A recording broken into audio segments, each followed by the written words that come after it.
Story with Binaca. सुनिए कहानी Binaca की जुबानी। तो लीजिए, हाजिर है सुभद्रा कुमारी चौहान की कहानी कल्याणी। विवाह के बाद नववधु को लेकर जब बैरिस्टर राधारमण घर लौट रहे थे तो रास्ते में ही रेल की दुर्घटना हो गई। कई बाराती घायल हो गए। दो का तो घटना स्थल पर ही अंत हो गया। मरने वाला एक लॉ का विद्यार्थी था और दूसरे थे स्वयं बैरिस्टर राधारमण। मृत्यु के कुछ क्षण पहले एकाएक राधारमण ने अपनी आंख खोलकर चारों तरफ देखा और उसके बाद पास ही बैठे हुए अपने मित्र जय कृष्ण से कहा, जय, मैं कल्याणी को तुम्हें सौंपता हूं। ये चाहे तो इसका विवाह कर देना। देखो, इसे कोई कष्ट ना हो पाए। इससे अधिक वे कुछ बोल न सके और उनका प्राणांत हो गया। घायल बारातियों के साथ नववधु कल्याणी को लेकर जय कृष्ण घर आ गए। 2 दिन पहले ही कल्याणी के सौभाग्य पर बहुतों को ईर्ष्या हुई थी और आज घर घर में उसके दुर्भाग्य की चर्चा थी। उसका मुंह देखना तो दूर, सौभाग्यवती स्त्रियां उसकी छाया से भी डरती थी। वे सोचती ये कितनी अभागी है, इसके परिवार में तो कोई था ही नहीं। विवाह का कंगन भी न छूटा और वैधव्य मुंह बाएं निगल जाने को खड़ा हो गया। वरना क्या उसी दिन उसी ट्रेन की दुर्घटना होनी थी? कुछ भी हो, घर घर बूढ़ी बड़ी स्त्रियों में यही चर्चा थी कि ये अपने सत्यानाशी पैरों से जिस भी घर में जाएगी उस घर में कोई दिया जलाने वाला न रह पाएगा। धीरे धीरे ये बात जयकृष्ण की पत्नी मालती ने भी सुनी। पति और संतान के लिए हिंदू नारी क्या क्या नहीं कर लेती। उनके कल्याण के लिए तो वो अपना तन मन सब कुछ न्यौछावर कर सकती है और जिस बात के लिए किंचित मात्र भी अहित की शंका हो वो काम हिंदू नारी कभी कर ही नहीं सकती। मालती का जी अंदर ही अंदर घबरा उठा। वो करे तो क्या करे। उसे तो अभागिन कल्याणी पर भी दया आती थी, किंतु जिस दिन जयकृष्ण का जरा सा सिर भी दुखता या बच्ची उपमा जरा भी अनमनी हो जाती, उस दिन ऐसा जान पड़ता जैसे कल्याणी का दुर्भाग्य मुंह खोले उसे निगलने को दौड़ रहा है। लेकिन उपमा को अपनी चाची कल्याणी बहुत अच्छी लगती थी। कल्याणी के आने के बाद से उपमा सदा उसी के पास रहती, खेलती, उसी के साथ नहाती और उसी के हाथ से दूध पीती। रात में सो जाने के बाद ही मालती उसे ले जा सकती थी। वो बच्ची जागते में अपनी चाची को छोड़ना ही नहीं चाहती। मालती को ये बात बिल्कुल भी पसंद नहीं थी। वो नहीं चाहती कि उपमा उससे इतनी ज्यादा हिल मिल जाए। दबी जुबान में कई बार उसने अपने पति से कहा, कल्याणी को आप कहीं भेज क्यों नहीं देते?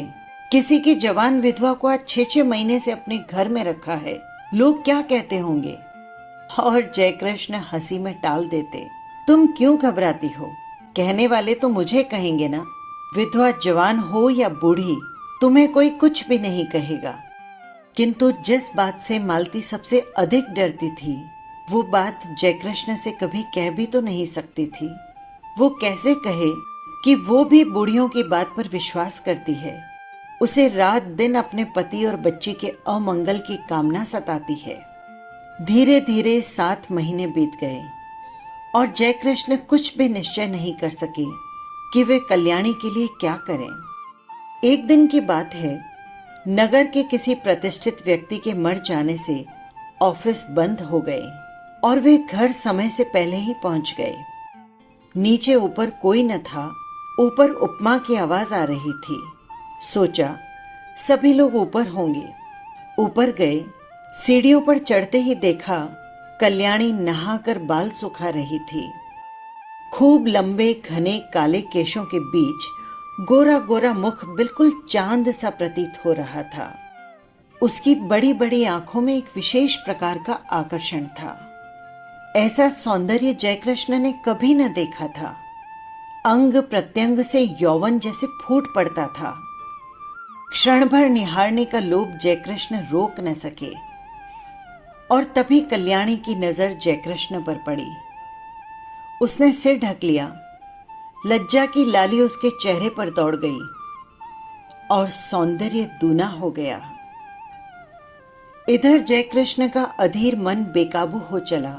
वे अब सीढ़ियों से ऊपर जाकर कुर्सी पर बैठ गए। कल्याणी से बोले, मुझे तुमसे कुछ बात करनी है कल्याणी। कल्याणी तो जैसे मरी जा रही थी। वो नहीं चाहती थी कि जयकृष्ण उससे ऐसे समय में कोई बात करे जब मालती घर में न हो। बात चाहे कुछ भी न हो, पर मालती को संदेह जरूर हो जाएगा, ये कल्याणी जानती थी और इसीलिए वो चुप थी। जयकृष्ण फिर बोले। उनकी आवाज भारी और स्वर कांप रहा था। कल्याणी, मृत्यु के समय राधा रमण तुम्हें मेरे हाथों सौंप गए थे। मेरा कर्तव्य है, मैं तुम्हें सुखी बनाना चाहता हूं, किंतु सुख का मार्ग तुम्हें ही निश्चित करना होगा। कल्याणी ने आंखें उठाकर जयकृष्ण की तरफ देखा, किंतु देख न सकी। उनकी आंखों में उसने कुछ देखा। उसे अच्छी तरह न जान सकी कि वो क्या था, किंतु उस दृष्टि में कुछ था जिससे कल्याणी सिहर उठी। एक प्रकार की बिजली सी उसके सारे शरीर में दौड़ गई। ये उसका पहला अनुभव था। कल्याणी ने कहा, आप जो ठीक समझे करें, मैं कुछ नहीं जानती। अच्छा होता कि बहन जी के आने पर आप मुझसे बातें करते। वे सुशीला जी के घर गई हैं। ठीक है, उसके आने पर ही मैं बात करूंगा कल्याणी। कहते हुए जयकृष्ण वहां से चले गए।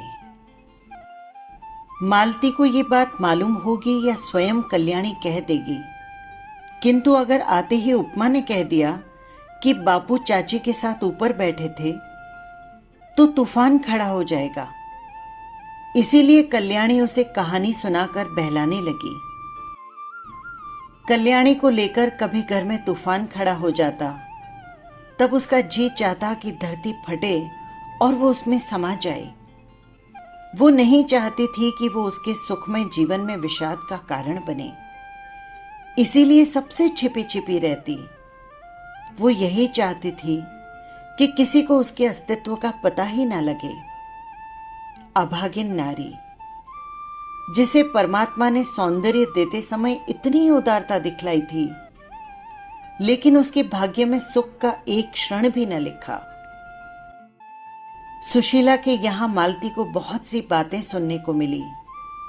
सुशीला की सास ने तो यहां तक कह दिया, दुल्हन, तुम्हें तो अभी अच्छा लगता होगा ना कि सहेली मिल गई है, पर वो कुलक्षणी है, तुम्हारा घर भी चौपट कर देगी।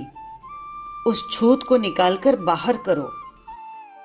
मालती निश्चय करके लौटी थी कि आज वो जयकृष्ण से जरूर कहेगी कि अब वो कल्याणी को अपने घर में नहीं रख सकेगी।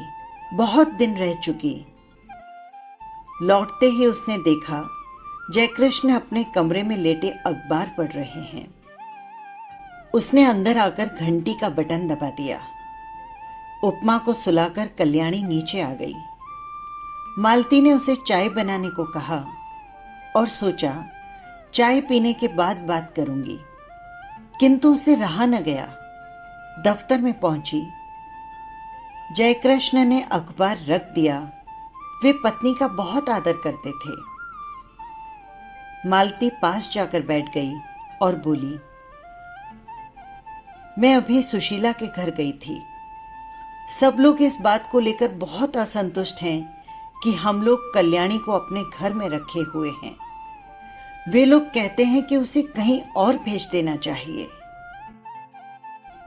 जयकृष्ण की भ्रुकुटी टेढ़ी हो गई।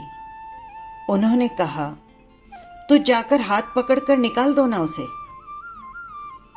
उनके स्वर में रूखापन था। उन्होंने करवट बदल ली। मालती चुपचाप चली गई। उसने सोचा, जान पड़ता है कि ये जीवन भर के लिए यहां आ गई है। कल्याणी चाय लेकर आई, चाय को मेज पर रखा और वो ऊपर चली गई। चाय पीते पीते जयकृष्ण ने पत्नी से कहा, जिसे ईश्वर ने ही कष्ट देने में कोई कसर नहीं की, उसे हम और क्या कष्ट दें। मरते समय राधा रमण उसे मेरे हाथों सौंप गए थे। कुछ दिन और बीत जाने दो, 1 साल के बाद वो जो चाहेगी वही कर देंगे। पढ़ना चाहेगी तो वहां भेज दूंगा, चाहेगी तो उसका पुनर्विवाह भी कर सकते हैं, पर वो मुझे या तुम्हारी बच्ची को खा नहीं जाएगी।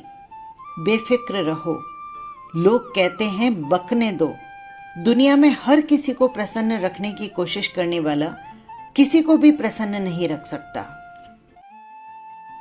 मालती बोली, मैं ये नहीं कहती कि उसे आज ही भेज दो, पर 15 दिन बाद मुझे मेरी मां के घर जाना पड़ेगा। मेरी भतीजी का ब्याह है। क्या कल्याणी यहां अकेली रहेगी? जयकृष्ण बोले, अकेली क्यों रहेगी? उसे भी साथ ले जाना। मालती ने उत्तर दिया, कैसे साथ ले जाऊंगी? शगुन साइत के दिन लड़की पर इसकी छाया पड़ गई तो? लोग तो बड़ी बूढ़ी विधवा की छाया से भी हल्दी वाली लड़की को बचाते हैं। फिर जान न पहचान ऐसी स्त्री को जबरदस्ती उसका मेहमान क्यों बनाऊं? उन्हें अच्छा तो नहीं लगेगा ना? जयकृष्ण खिंच कर बोले, तो फिर कल्याणी यहीं रहेगी। बुधिया की मां को दिन भर रहने को कह देना, उसे कुछ और पैसे दे दिए जाएंगे। न चाहते हुए भी आखिर एक दिन कल्याणी को अकेली छोड़कर मालती को जाना पड़ा। जाते समय बुधिया की मां को उसने अच्छी तरह से समझा दिया कि बाबूजी को खाना वही परोसेगी, और कल्याणी से भी कह दिया कि जैसे वो बाबूजी से पर्दा करती है वैसे ही करती रहे, और बुधिया की मां रात दिन यही रहे। मालती चली गई। अब जयकृष्ण प्रायः देर से जाते और जल्दी लौट आते। कभी कभी तो वे दफ्तर जाते ही नहीं। ये बात ध्यान देकर कल्याणी ने देखा। बुधिया की मां, जो चौकीदारी के लिए नियुक्त की गई थी, वो कुछ समझ ही न सकी। पहले ही दिन खाना परोसने गई तो जयकृष्ण ने डांट लगाकर उसे लौटा दिया। बहू, तुम ही परोसो, मुझसे तो न बन पड़ेगा। बाबूजी बड़े ही खूंसट है। कल्याणी को खाना परोसकर खिलाना ही पड़ा। यही तो जयकृष्ण चाहते थे। खाना खाते खाते जयकृष्ण बोले, कल्याणी, तुमने अपने भविष्य के विषय में क्या निश्चित किया है? कुछ कहोगी तुम? कल्याणी संकोच के साथ बोली, मैं क्या निश्चय करने लायक हूं? मुझे दुनिया का अनुभव ही क्या है। गांव में विधवा मौसी के साथ रहती थी। वहीं पर एक दिन सुना कि मेरा विवाह होने वाला है। किससे होने वाला है नहीं जानती थी। फिर आप लोग ब्याहने आए और जो कुछ हुआ सब आपके सामने है। तब से आपके ही आश्रय में हूं। आपको छोड़कर, आपके इस घर को छोड़कर कहीं मेरा अपना कोई नहीं है। सुना है विधवा मौसी भी अब इस संसार में नहीं है। फिर मैं क्या निश्चय करूं? आप ही कहिए। जयकृष्ण बोले, शादी होना न होना दोनों बराबर हैं।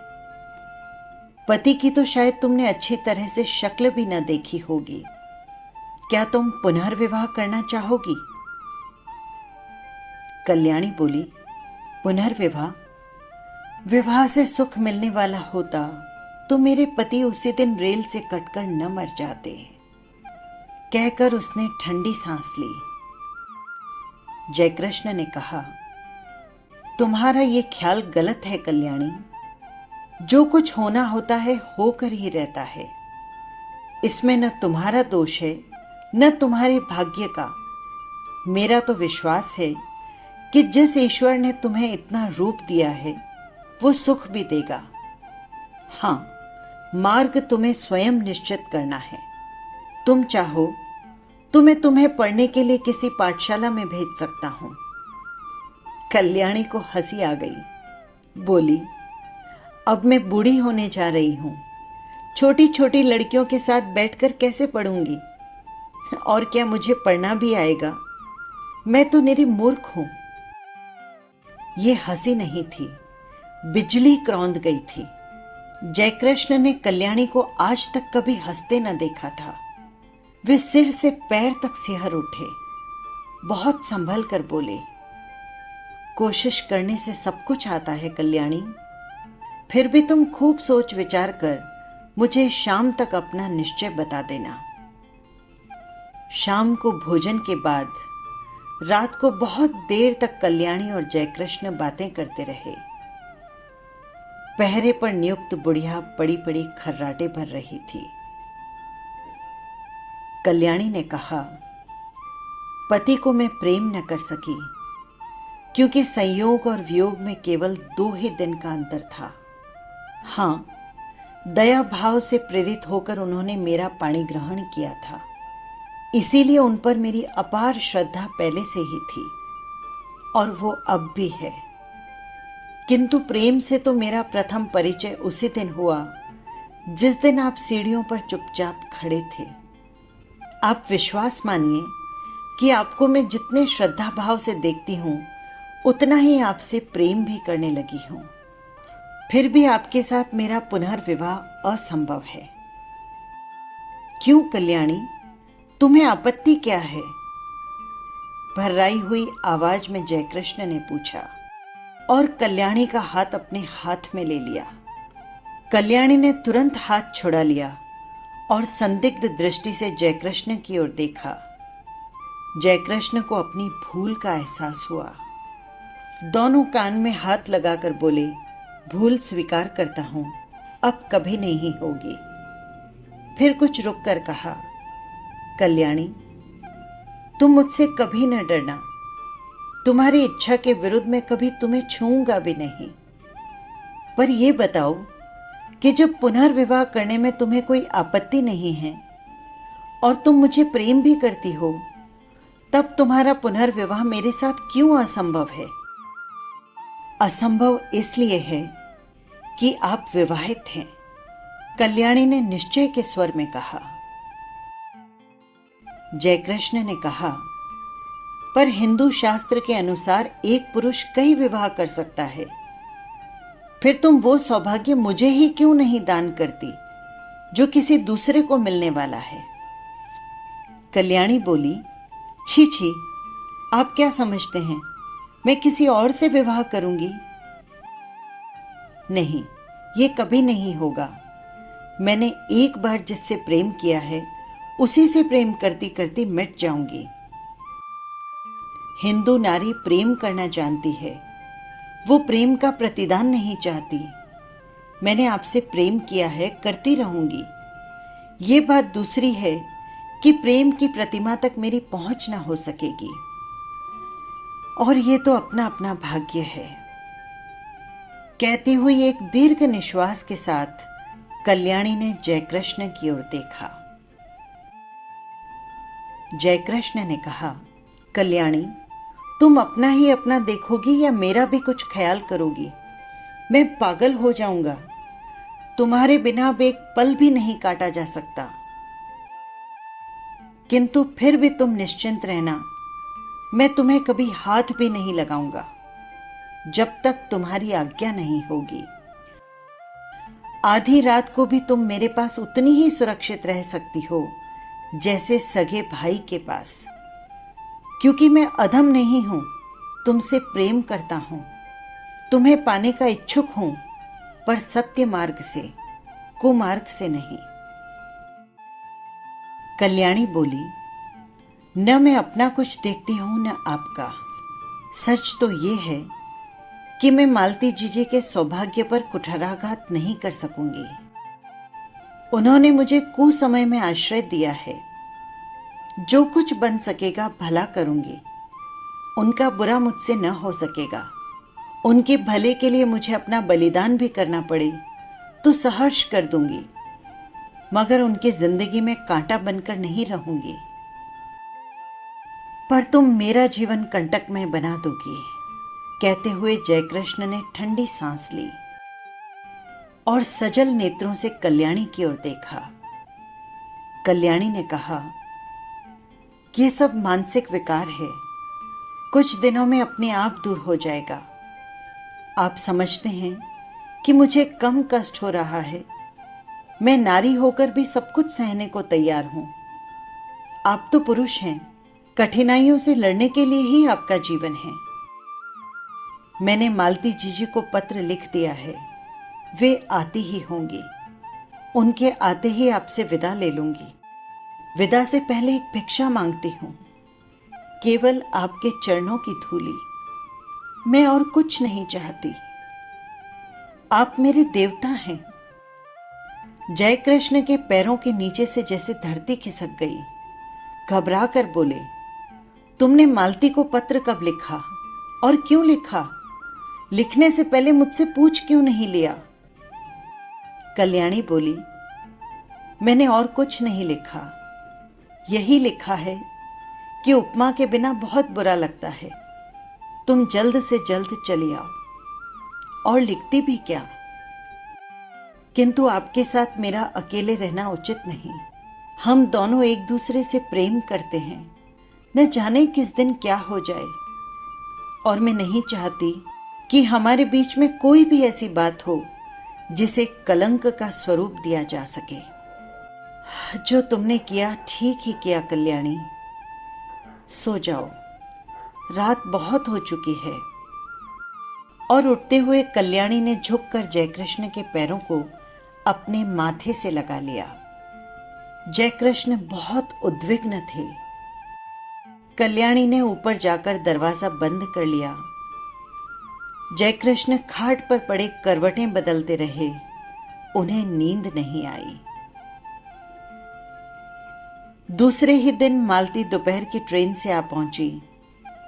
दफ्तर से लौटते ही जयकृष्ण ने देखा उपमा खेल रही थी। रात भर सो न सकने के कारण उनका चेहरा उतरा हुआ था। मालती ने देखते ही पूछा, क्या तबीयत खराब थी? क्या हुआ? जयकृष्ण ने कहा, कुछ नहीं, सिर में बहुत दर्द है। अज्ञात आशंका से मालती सिहर उठी। उसने पूछा, कल्याणी तो अभी है ना इस घर में? तुम तो अपनी बात के आगे किसी की बात नहीं सुनते। कितनी बार कहा है उसे कहीं भेज दो, पर तुम मेरी बात मानो तब ना। इस तरह तुम्हारे सिर में दर्द वर्द होता है तो मैं घबरा जाती हूं। सभी लोग कहते हैं कि वो अभागिन है। जयकृष्ण को तो दूसरा ही भय था। वे यही सोच रहे थे कि कौन जाने कल्याणी है भी या नहीं। उसने कहा था कि मालती के आते ही वो विदा ले लेगी। विदा का अवसर कहीं आ तो नहीं गया? जयकृष्ण का हृदय धड़क रहा था। उन्होंने कहा, मैंने कल्याणी को एक पुत्री शाला में पढ़ने के लिए भेजने का निश्चय किया है और ये बात उसे भी मंजूर होगी। जरा उसे बुलाओ तो। मालती को इस बात से बड़ी शांति मिली। कल्याणी यहां से चली भर जाए, कहीं भी जाए, उसे इसकी चिंता नहीं थी। उसने घंटी बजाई, पर ऊपर से कोई नहीं आया। तब उपमा को बुलाकर कहा, जा ऊपर से चाची को बुला ला। जब उपमा ने कहा कि चाची ऊपर नहीं है, तो घबराकर मालती ऊपर नीचे सभी कमरे खोज डाले। कल्याणी का पता नहीं लगा। जयकृष्ण पागल की तरह दौड़कर ऊपर गए। कल्याणी के बिस्तर पर उसके गहनों की पेटी रखी थी और उसके नीचे रखा था एक पत्र जिसमें लिखा था, मैं जा रही हूं। यहां रहकर आप लोगों को जो भी कष्ट दिया या मुझसे जो अपराध हुआ उसके लिए क्षमा कीजिएगा। मेरी खोज न कीजिएगा, व्यर्थ होगी। मेरे ये गहने उपमा के लिए छोड़कर जा रही हूं। अभागिन कल्याणी। बस यही थी कहानी। फिर मिलेंगे किसी नई कहानी के साथ। नमस्कार।